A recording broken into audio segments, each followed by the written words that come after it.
I'm a woman, and you get all of this only for $500,000. If this man can build this dynasty and he doesn't have a degree, I have something that could be offered here. I was so broke, but I didn't know how to be wealthy. My life was more of a horror story. There was really nothing left for me to really like do in life. My journey to face sort of like from failure to Facebook. What's the secret weapon behind every top CEO and entrepreneur? A game-changing executive assistant. Hermessi gives you access to elite EAs who supercharge your productivity. From payroll and admin to social media and customer support, they handle it all so you can focus on growth and big picture decisions. These aren't your average assistants. They're expertly trained, thoroughly screened, and equipped with the latest AI tools to work smarter and faster. Ready to delegate and dominate?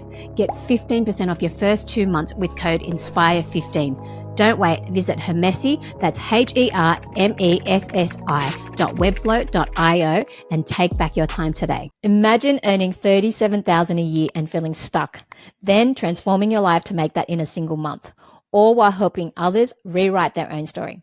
That's the journey of today's guest, Lovely Marshall. From simple motivational messages shared during her toughest times, she built a coaching empire that's helped clients collectively earn over $100 million in career growth. As a Meta alum, Forbes recognized coach and creator of the Powerhouse journey, Lovely has guided overlooked professionals to land jobs at top companies like Google, Facebook, and LinkedIn, often doubling or even tripling their income. She's here to share how she's turned personal challenges into a global movement of empowerment. I'm Linda Vo, and this is Inspired by Success. Get ready to meet the ultimate powerhouse of positivity and transformation, Lovely Marshall. Welcome to the show, Lovely. Oh my gosh, I am honored. That was amazing. Thank you so much. I am honored to be here today.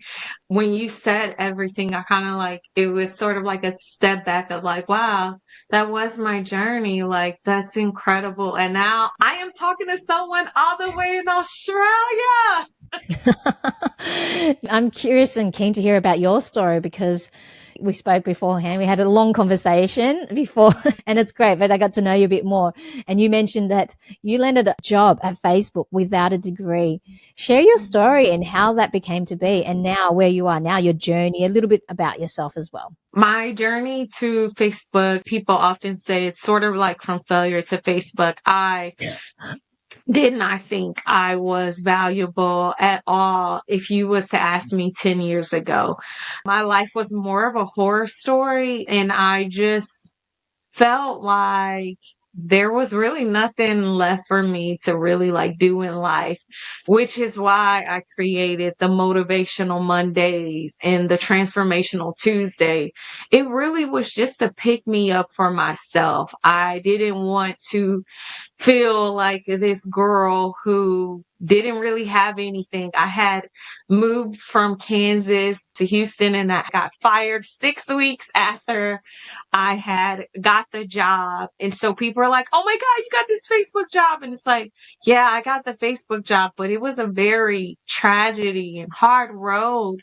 And I think it really changed because of the people who we were talking about before, of getting a mastermind group, people who poured into me. And I was writing out, for It's a Marvelous Monday. I was just writing it out. And somebody was like, I really needed that today. And I'm like, really? You needed that? I wouldn't expect you. You have a husband, you have all these things. And it really let me know that people do need that motivation. People do need to learn more and being able to be empowered. And so it's been an incredible, incredible journey that led me to even share my story on you.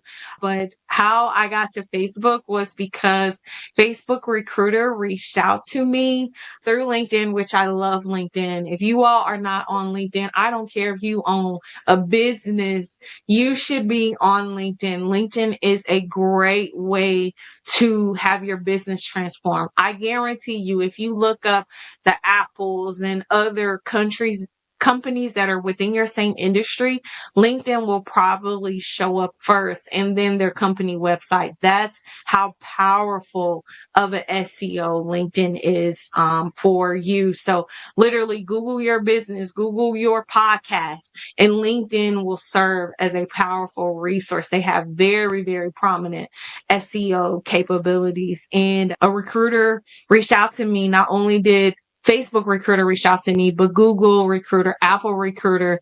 And I ultimately went with Facebook because number one, the CEO at the time, oh, he's still the CEO. Apple CEO has changed. The CEO didn't have a degree. Their entire executive team.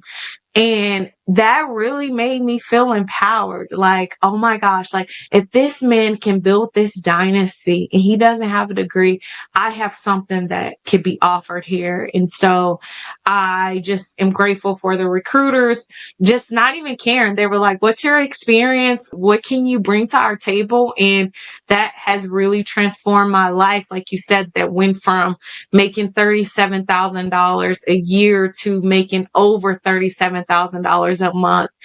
It's crazy. And by far, I'm not on the $100 million journey yet that I hope to be like other CEOs, but you ask somebody who is not making even $2,000 a month and then to be able to make that in like almost 2 days, that's a powerful transformation.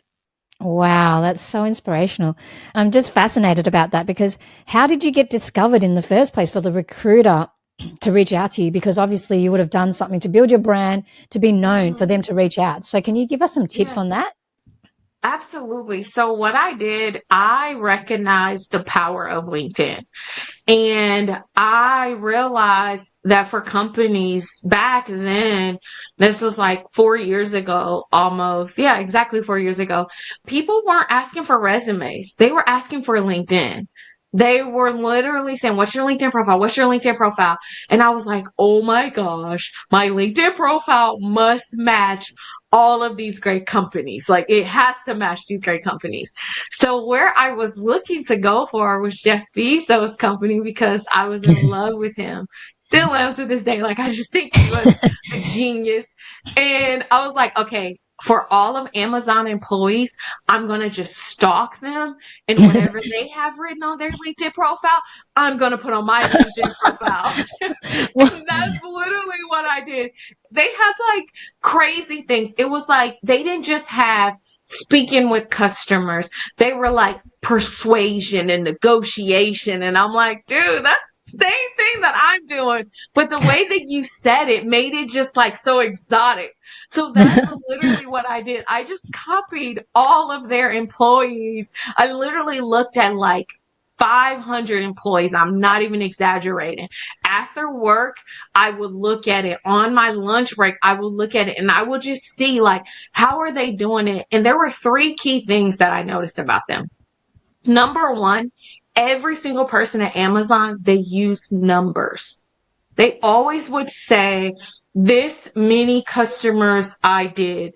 We had 20,000 orders for today. And I looked at my resume and I talked about the experience, but I never put a number to it.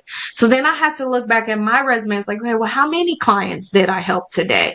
And what was the counties that I went? Were there different countries that I did?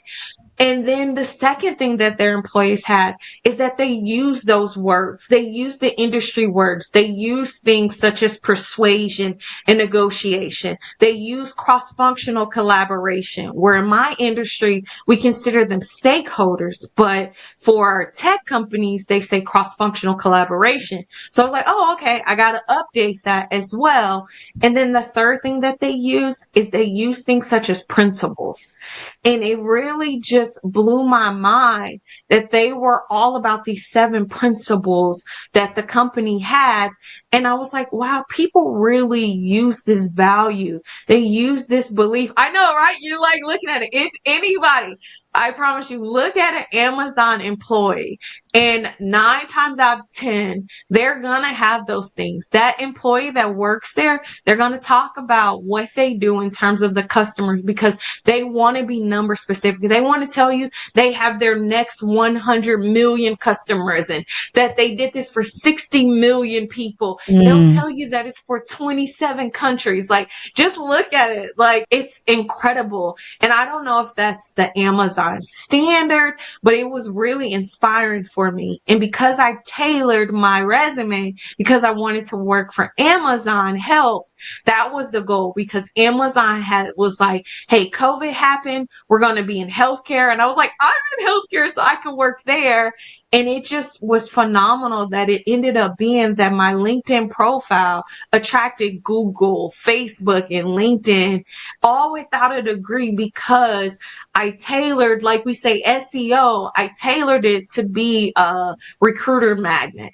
Wow. You mentioned principles as well. Tell us a little bit about that, because I didn't think about that. When you're crafting your CV on LinkedIn, your profile, that principle thing, I had never considered Yeah, that. so it's something with Amazon, and I don't want to be quoted wrong on it, but for Amazon, there's like 7 principles that the company is founded on.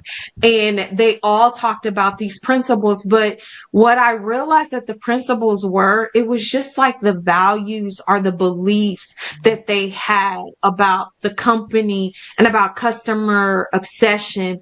And it was really interesting that Amazon did it, but then also Google had that same thing where it was like, you all need to know the mission. If you want to interview here, you need to know the mission.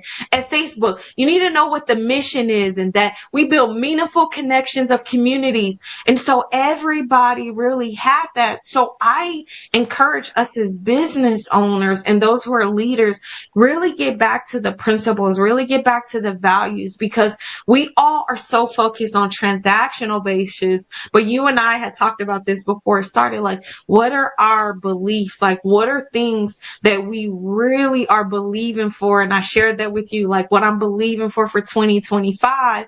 And it may seem like, hey, we're having to reinvent the wheel. But if you look at, hey, what's the core, whether you are a global company or if you're just a local community in your neighborhood, what is things that you really want? Like, why did you start this company? And why do you really want to make it grow? And what do you get out of this? And why do people want to say yes to you versus the billions of other companies that are out there? And having that really was so phenomenal, that I really admired about Amazon and each of its employees, that even though it's been 4 years now, that's crazy. Like, I'm still getting like remembering these key principles that they all had on their profile, or even just on the company. Like, if you look it up back then, at least it was listed on the about section of their LinkedIn about how they were embodied in these key principles. I like that. That's powerful. I'm just curious to know, because there would have been a lot of mindset shifts from 37K a year to 37K plus a month. What kind of mindset shifts had to happen to make that leap? Because it would have taken a lot of beliefs, self-belief as well, because some people have a lot of self-doubt. They have limiting beliefs as well. So what type of mindset shifts had to happen in order for you to make that huge jump? Oh my God. I feel like the number one thing is I found out about The Secret, which I think she's from Australia. Like Rhonda Byrne, she's from Yes. Australia. And so it wasn't The Secret though that I fell in love with. It's her third book called The Magic. And it's about 28 days. Yes. Listen, y'all. I am so sure. I love this book. It's called The Magic. It's 28 days of being grateful. So you write down, yes, it is so good. You write down 10 things every single day that you're grateful for. And it's simple as like, I am thankful for, I am grateful for, or because I have a big Christian background, I'm always like, thank you, Lord, for. And I was so sick, just so sick at the time, and just tired of being broke. I literally was like, I am thankful for today. I found $20 that I found in my backpack. It was just crazy. It was like I was just finding money because I was so broke, but I didn't know how to be wealthy. And in the book, it talks about how just you go from one day, like your wealth can increase in one day. And even if you get $20 more, that's $20 more than what you had the day before. And I really loved that because unlike other books, and they're like, just go out and be a millionaire. It was practical things, just the simple things of just being grateful, like being grateful of being on your podcast. And we were even talking about that, like, y'all better watch out for Linda and Lovely because it's going to be amazing. We just had just such a great synergy. And as I was even on the call with her, I'm like, thank you so much that we were able to meet right now. And there was nothing that was going on in our life that allowed us to meaningfully connect. It's so empowering. So that is what changed my life. It was that mindset shift of me finding that book from a friend of mine who was a colleague, and she was like, you must be a secret practicer. And I was like, Mm. what, girl? I don't know what the secret is. Like, what is this thing? And she gifted me the magic, and that was a free gift that has paid millions in dividends because it really has been really impactful in my life. So for you all who may not be aware of it, because I always feel like people should know about her, but The Secret is good. But you all, there's a book that's called The Magic, and it's more so of a workbook because you really are being really good. And the best thing about this book, oh my God, I do not want to cry, but it was a practice of releasing people. And it was so freeing because I think for so long I had so much hatred. I hated people Mm. because they did me wrong. And I just felt like it was just their fault that I was Mm. this way. And in the Mm. book, it talks about you releasing that anger and forgiving them. And it blew my mind. And that I really truly believe that it was the catalyst to me getting Facebook and getting Verizon Wireless, like partnering with them and starting my podcast. It was the fact of you just being simply grateful, and anyone who did you wrong, just forgiving them and like just saying like, hey, I forgive you for, and you really are acknowledging what they did was hurtful, what they did was painful, but you're forgiving them and you're releasing that. That was so powerful. And I'm so grateful to her and her entire team for doing that because I still to this day do it at least 4 to 5 times a year because it's just that impactful. Wow. I'm going to definitely check out that book. It just resonated with me as well. That was like a huge game changer. I just realized because I was listening to another podcast about releasing and just the blockages that we have internally when we hold on to all that hate or all that anger, the victim mentality. That's the blockages in our internal subconscious, in our vessel. And so once we release that, it just opens up the way for abundance to come through. So that's what it sounds like you've experienced because you've opened it up and released all that negativity, all that anger. And I can see that all the positivity is coming in through you. You know what I mean? So it attracts, and that means it attracts all these success and all these opportunities. Very inspiring. I like that. I'm definitely going to check out that book. I Sounds never so heard of powerful. it that way.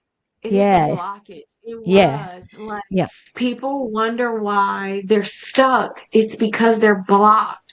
And oftentimes they're blocked. Like you said, I was filled with so much hate that things couldn't come my way. You couldn't come my way because I was holding on to things that hurt me. And then the Mm. moment, like you said, it released it, it opened it up for me. I love that, Linda. That's great. That is Yeah. really great. Yes, that's what Yeah. it is. We're blocked. It's not that we're stuck. We're blocked. We're clogged up and we need a way to release it. I love Mm. that. I told you Mm. podcasts are powerful conversations, man. Yes, I totally agree. I've learned so much from my podcast, like all my guests as well, because with the things I'm curious, I definitely believe in the power of attracting. I mean, I know this is a business podcast, but I think at spiritual level, it helps because like I've had previous traumas in my life and then I was curious about sound healing. And then next thing you know, somebody reached out to me who is a sound healer and she lives 5 minutes away from me. And pod matches, I get a lot of guests from the US, but how is that for synchronicity that she reached out at the right time when I was curious about sound healing and she lives 5 minutes away. And now every month I do her sound healing sessions. And every time I do it, I feel like something great happens the next day. It's like she tunes this fork, like a freak sound fork or whatever, and she puts it to my heart, and then the sound healing, I don't know what it Right. does, but it just opens up all these things. And then the next day, all these Sound opportunities healing? come. Sound Where? healing. I'm She used writing sound that healing down. bowls. Sound Yes, sound healing. healing bowls. I ended up buying a sound healing bowl myself because the power of sound can heal a lot. And so I've got my own sound bowls coming today. I'm super excited. But the tuning fork as well, when she Wow. hits it and she vibrates it on your heart, I don't know what it does, but I just find that opportunities come. This is a bit woo-woo stuff. It happens to It's me. not. So, I feel like these are things that I am learning even through my podcast. It's at the right moment where someone who will listen to it at that day, they needed to hear. They're mm, curious about sound healing. They're curious about what can they do. And then we will be talking about it and they'll be like us. We're like, oh my God, I was looking for this and we were the answer because we decided to talk about it. So yeah. I love that. And I never heard of it. I've seen people do it, but I never knew what it was called. It was like through like a little bowl and Mm. stuff, right? Yeah, yeah. Yeah. Sound healing bowls. I'm super excited for that. But I'm still on my own journey of unlocking my mindset. And that's why I created this podcast to learn about the mindsets Yeah. and how people got to where they are as well. But Yeah. pricing, that's another thing because I'm doing coaching. I know you're doing coaching. I've Yeah. only started coaching because I do vending machines and I've had a Yeah. successful vending machine business that generates like last year. This is not to brag, okay, but my vending Yeah. machine business with last year hit 302,621 in sales. Right. That is amazing. For Yeah. vending machines, $300,000. You are in the wealthy class in America with 300,000. And that was just a side hustle. That's Mm. incredible. Yeah, so I want to guide others in doing that. But then I'm still new to this coaching thing. And I know that I have a lot of coaches that come on my show as well. But pricing, Yeah. a lot of entrepreneurs struggle with pricing. So, how did you Mhm. overcome your resistance to your high ticket coaching as well? Because I think value, your worthiness and your value come into play with this as well. Yeah. So, I know coaches that charge 5,000. I know coaches that charge two Mhm. and a half. But let's talk a bit Mhm. about that. And is there any resistance to how you went about to it and charging? Because your time Yeah. is valuable. I value my time, but I Right. also have empathy and I want to help others as well. So I don't know. If you're new to coaching, what advice would you have for people that are new to coaching? Absolutely. So in terms of pricing, we were talking about this because I was sharing my screen and some people may hate Steve Jobs. I particularly think he was a business tycoon that I admire. And what I loved about him with his strategy is he never would go with the pricing as the pricing. He would say, with the iPhone, you get all of your apps in one place and you can be able to do this and it's only $1,900. And that only part before the $1,900, it would make people like, oh my God, it's a steal. Like it's only this amount. And I think when you play on people's, it's not, I won't say you play on people's much, but when you play on the words and you set them in the right order, then it's nothing. Like to a billionaire, $1,900 is like $5. But to someone who, if they're getting coached and they could be able to get a job making $19,000 more and you're charging them $1,900 for, you're like, it's only $1,900 and look at what all you get. So when you focus on the benefit of others, I believe that pricing will not become into play. And also being able to understand your ability to speak to people values. So for me, whenever I'm dealing with things, when it comes time for that, I'm always able to ask people like the questions, not tell them. I ask them questions like, Linda, what would it be worth to you that for your vending machine, you could make 3 times as much? Let's pause for a second. 3 times as much is $900,000 that you can make for your vending machine. And with you coming with me under my coaching, it's going to be $7,000. That's only $7,000 to the $900,000 that you're able to do, the ability that you're able to have, and the recognition you will receive with your vending machines. $7,000 just doesn't even seem that astronomical, right? And Mm. you see how like people are able to make it different because I shared with you the value of you getting $900,000 versus you spending $7,000. So it's just like, what? That doesn't make any sense. Like, honestly, I would go around bragging with people, I got to steal, right? Like, I was Mm. able to make my bills in $900,000 and they only charged me $7,000. So then I'm saying, only with them as well. And I think that was something that is so incredible when it comes to Steve Jobs that I really, really admired was his marketing capability. And so I've leveraged that in my coaching business, as well as even with me getting my job at Facebook. People want to know, like, how did you make this much money? And I shared with them, like, hey, you're getting someone with this experience. You're getting someone with a healthcare knowledge. You're getting someone who is able to understand I'm cross culture. I'm a woman, and you get all of this only for $500,000. Like, that's worth so much. And I'm working on $1 billion products that people can be able to confide in me. It just switches it because the recruiters, they don't want to pay you that much. They always say, like, hey, we can only do this amount. But if you say, hey, I'm only offering you for this and you're giving so much value, then it helps to lessen that argument, which is why, again, I learned from like Amazon and others where they were like negotiation and persuasion. It's the persuasion of it to get things to work in your favor. I like that. Yeah. We talk about negotiation, but we don't talk about persuasion that much when it comes to the pricing strategy. You mentioned marketing as well. Marketing, and you've grown your brand in such a short period of time, and you have big brands reaching out to you too. So I'm fascinated about that. And I wanted to know, like, during economic uncertainty, what's like one of the strategies that's worked well for finding clients in tough times? I feel like there will always be tough times. I don't feel like there has never been a time when it wasn't tough.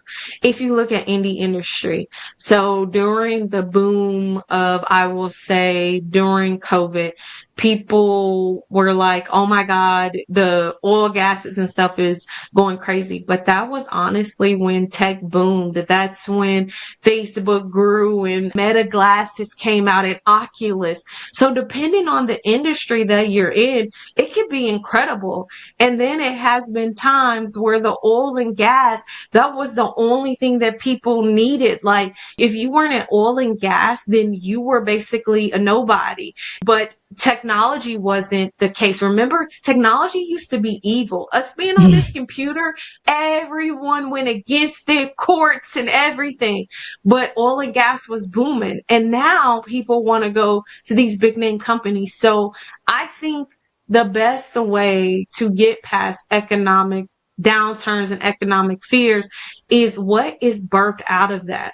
The greatest things that come out of things is usually from two areas. It's either from desperation. People are desperate. So then they create vending machines. Like, vending machines weren't a thing. People were so desperate because they were sick of having to drive 5 minutes away to get snacks. And somebody was like, I want that right now. So they were able to have it. Or it comes from inspiration, where you're inspired by things. And we talked about how our podcasts are an inspiration. And I believe that that is the way for you to only move past this, is in the time of you either being inspired or when things get desperate. It really shows you who you are. You really start to be like, you know what? This is the day that I'm going to start my business. And this is the day I'm going to get serious, because I believe in those economic downturns, it really helps you to realize what is most important. When people do layoffs,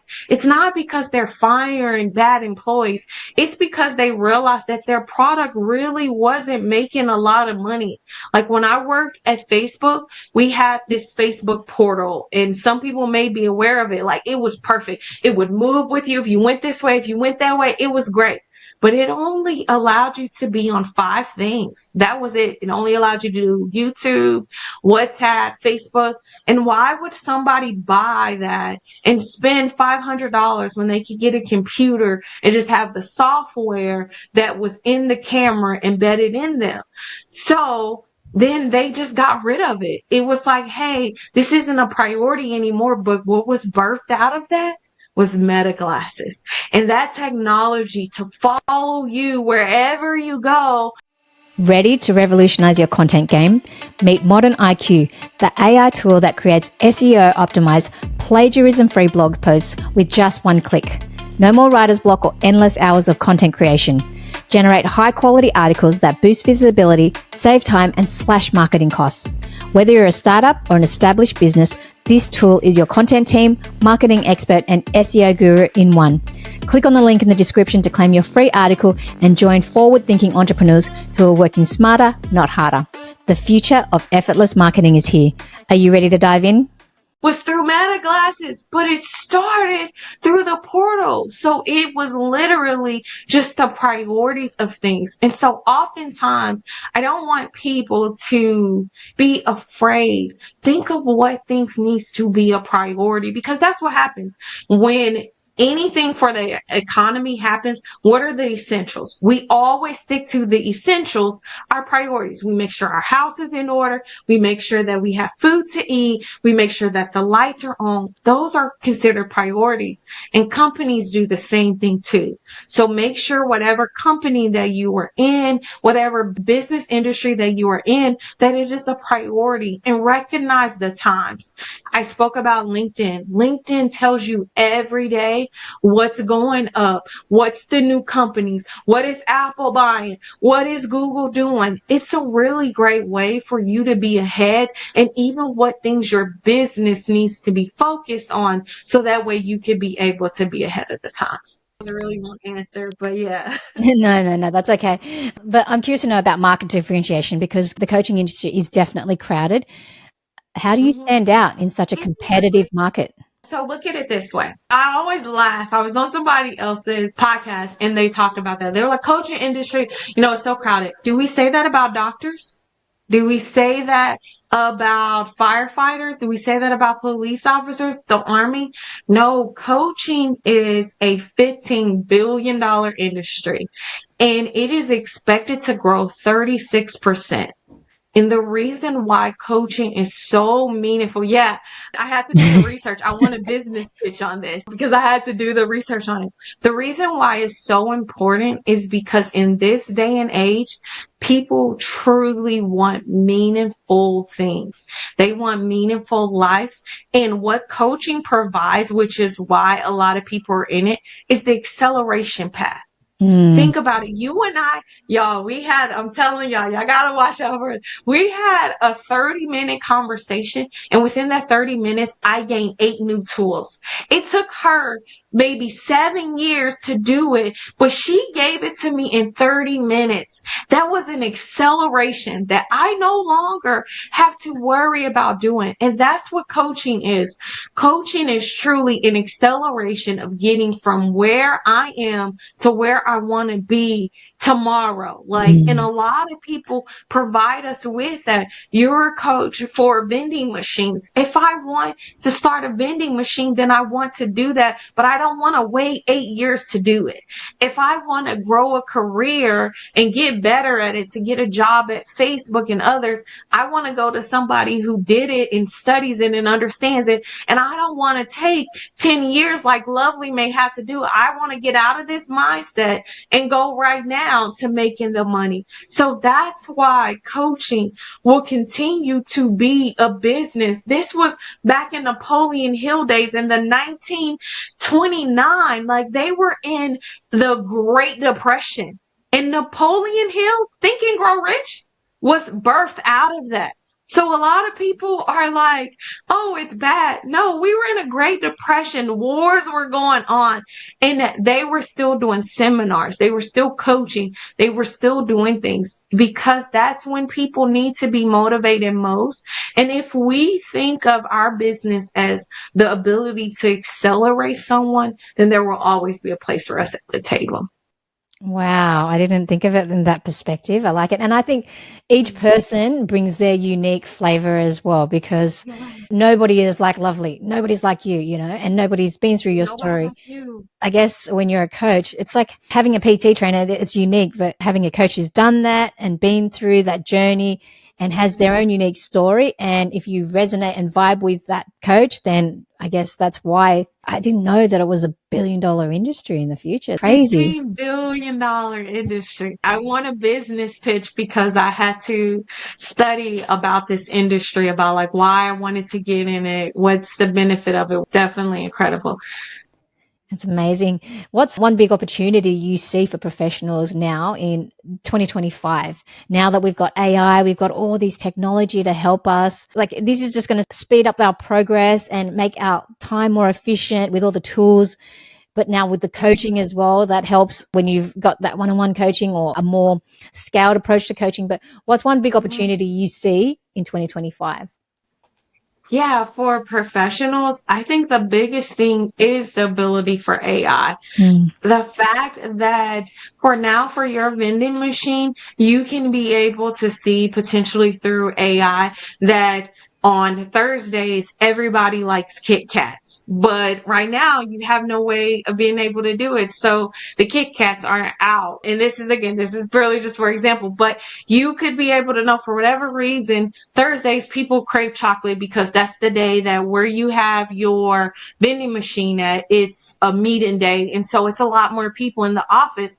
So you can stock up things and you can try things out because AI could let you know, hey, Kit Kats particularly run out on this day, and it gives you an opportunity to ask questions about things that you never could have even asked, or you can incorporate in the vending machine. This is all out. What would you like to have? And people may want ding dongs instead of donuts in there. But it's a really good way for you to know about things that we particularly didn't know before. And you shared with me this powerful AI tool that gives me perspective that I have no idea about. So what I believe that if we use AI as a tool, just like we did for computers, because computers was the first big scary thing that people had. First it was a calculator, then it became a computer, and now it's this whole machine where there's the iPhones and the watches now. But if you leverage it to make you more better, because to make you better, not more better, because it's not proper English, but it to make you better, like we spoke about, all you have is time. So we're no longer in the caveman where it takes us 5 days to get the hunt and we need to be able to sweat it out and do things. But we could be able to have time that's valuable time for our families. That's valuable times for us to work out. That's valuable time for us to be able to figure out what is it do I really want to do. I feel like is an enablement to that. And just like with everything from us going from horses to cars to us going to electrical cars, there's always going to be something new. You just need to be sure that you're learning the right skills. So if anything, I would say for 2025 is to learn at least 3 new things. Learn new things about AI that's coming out. It's not just ChatGPT anymore. It's Gemini, it's Copilot. See what they have, see what their capabilities are, and how can you use it in your everyday life to make you better. Yeah, I totally agree. I mean, I leverage multiple AI tools. I subscribe to an AI newsletter just to keep up to date because you don't want to be left behind. You always have to keep, yeah. I have multiple different AI newsletters that I get in my email every morning, and it just gives me up to date things of what's happening in the AI world. But I also like to follow, like I had a podcast host that gave me all those tips and tools as well. And that tool that we were talking about was perspective.ai, was it?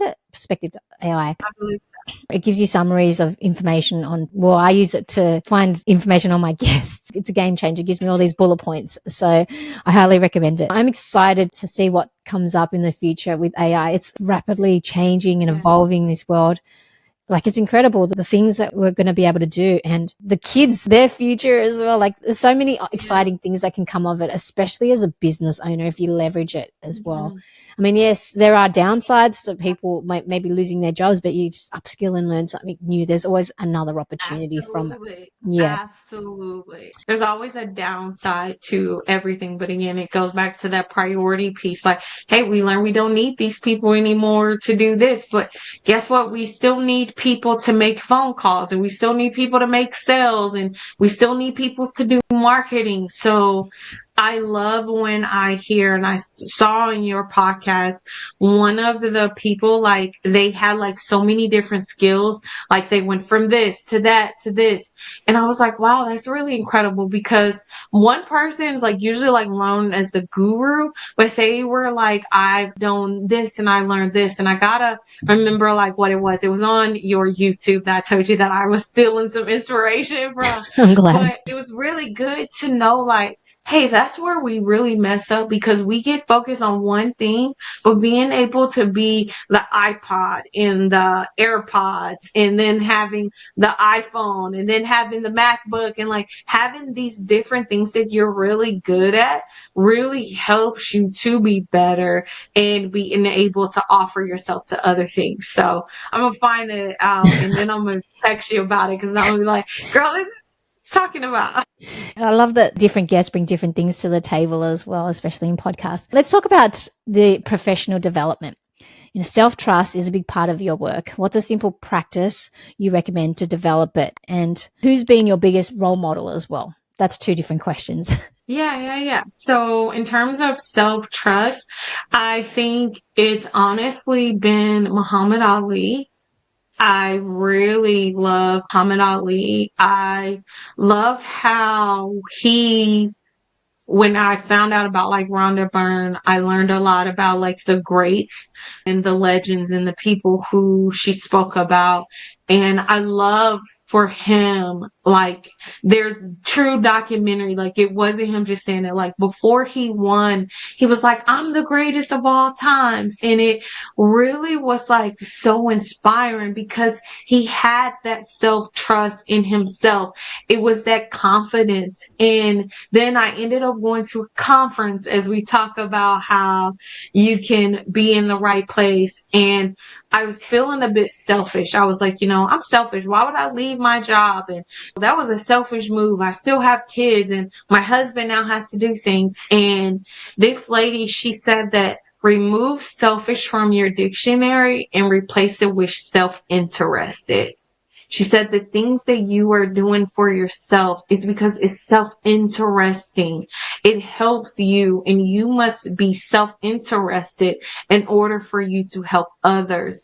And it really blew my mind, because in the US, they tell you all the time, you got too much confidence and you're cocky and you're this. But it really was good to know, like, hey, in order for you to do better and really provide good in this world, you must be self-interested. You must talk positive to yourself.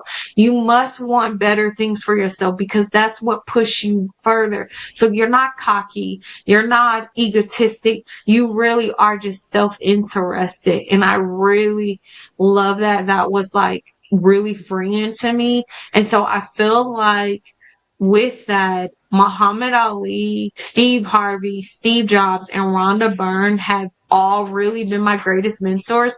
I have not met any of them. I hope that Steve Harvey and Rhonda Byrne stay alive, so that way I can meet them, because unfortunately Muhammad Ali and Steve Jobs I won't be able to meet, but they have been really crucial in my success, because as we were sharing, Steve Harvey, his biggest claim to fame is he was like, I don't have a degree between myself. And then he was like, neither does Mark Zuckerberg, Bill Gates, or Steve Jobs. And I was like, wait, what? Like, these people don't have a degree? Are you serious? So then, like, I went Googling. I was like, dude, do they really not have a degree? Like, there's no way that they don't have a degree.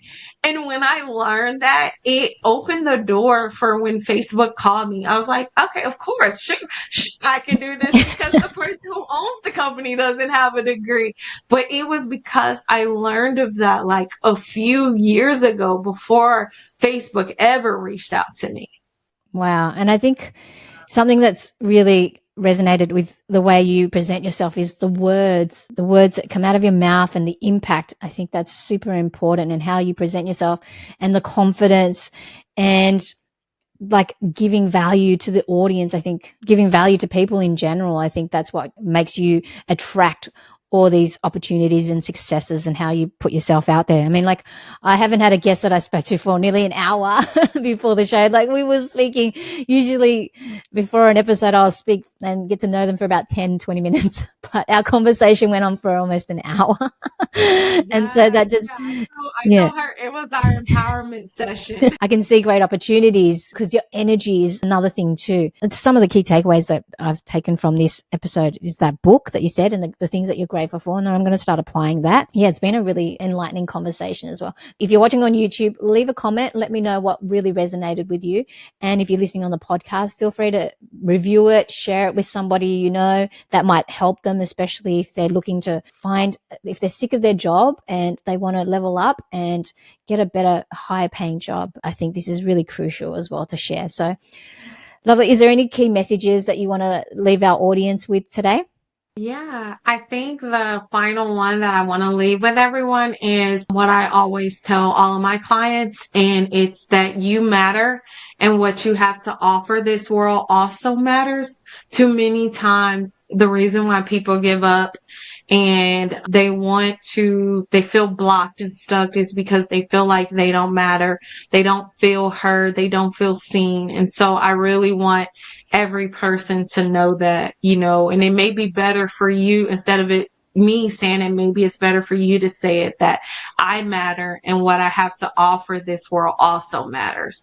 Because when you say that, it's not necessarily could be your parent. It couldn't be necessarily your spouse, if they're thinking about leaving you. But what you have to bring to this world, regardless of what people says, it matters. It really, really does. So please don't give up. Don't let your story die. You really do matter. And I'm excited to meet every person to see about, like, how did this inspire them? What do they wish that we had talked about? Because I'm going to bring her on my podcast. Her story just seems amazing. So then we can talk about it when she's a guest on my show. Awesome. Where can people find you, lovely, if they want to connect with you? Yeah, so everyone can find me at I Am Lovely Marshall on LinkedIn, Instagram, TikTok, YouTube, and Spotify. Every social media platform, I made it easy for you by just connecting at I Am Lovely Marshall, and excited to help everyone and just empower each other. Too many times we're so sad and the world tells us what we cannot be. It's time for us to tell them like what we can be and what we can do. I love it. I love your story. Thank you so much for your time, lovely. It's been a pleasure. Yeah, thank you. Have a great one.